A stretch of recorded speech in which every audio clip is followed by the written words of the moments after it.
কাকি শাশুড়িকে ধর্ষণের অভিযোগে গ্রেপ্তার জামাই। পূর্ব বর্ধমানের মেমারি এলাকায় এক চাঞ্চল্যকর ঘটনার জেরে ব্যাপক উত্তেজনা ছড়িয়েছে। অভিযোগ, মেমারি থানার অন্তর্গত মেমারি 2 নম্বর ব্লকে শনিবার রাতে মদ্যপ অবস্থায় নিজের কাকি শাশুড়ির ঘরে ঢুকে পড়ে অভিযুক্ত জামাই। অভিযোগ অনুযায়ী ঘুমন্ত অবস্থায় শাশুড়ির ওপর জোরপূর্বক নির্যাতন চালানো হয়। ঘটনার পর নির্যাতিতা মেমারি থানায় লিখিত অভিযোগ দায়ের করেন।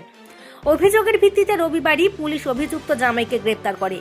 সোমবার নির্দিষ্ট ধারায় মামলা রুজু করে তাকে বর্ধমান আদালতে পেশ করা হয়। তদন্তের স্বার্থে 5 দিনের পুলিশ হেফাজতের আবেদন জানানো হলে বিচারক তা মঞ্জুর করেন।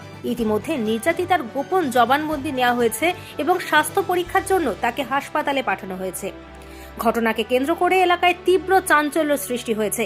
পুলিশ সূত্রে জানা গেছে, পুরো ঘটনার তদন্ত চলছে এবং আইনানুগ ব্যবস্থা গ্রহণ করা হবে। Bureau report, Memari update news.